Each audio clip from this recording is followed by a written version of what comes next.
गढ़ाए रतिया चोर लई गेना, रतिया चोर लई गेना, रतिया चोर लई गेना,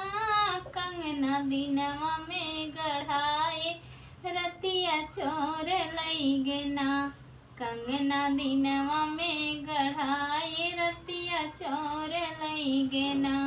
सासू जी से पूछले ससुर जी से पूछले, सासू जी से पूछले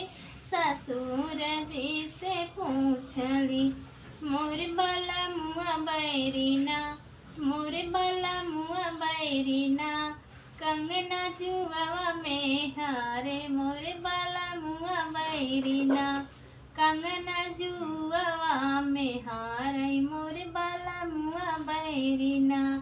कंगना जुआवा में हारे मोर बाला मुआ बैरीना, कंगना दिनवा में गढ़ाए रतिया चोर लई गेना,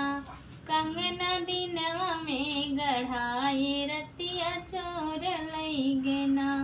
जेठ जी से पूछले जेठानी जी से पूछली, मोर बाला मुआ बैरीना,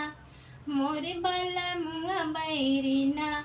कंगना जुआवा में हारे मोर बाला मुआ बैरीना, कंगना जुआवा में हारे मोर बाला मुआ बैरीना, कंगना दिनवा में गढ़ाए रतिया चोर लई गेना, रतिया चोर लई गेना, रतिया चोर लई गेना, कंगना दिनवा में गढ़ाए रतिया चोर लई गेना। देवर जी से पूछे लाई कवन से पूछे,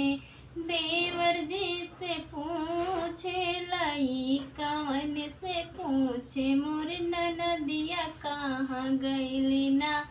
मोर ननदिया कहाँ गईली ना, मोर बाला मुआ बैरीना, ननदी जुआवई में हारई मोर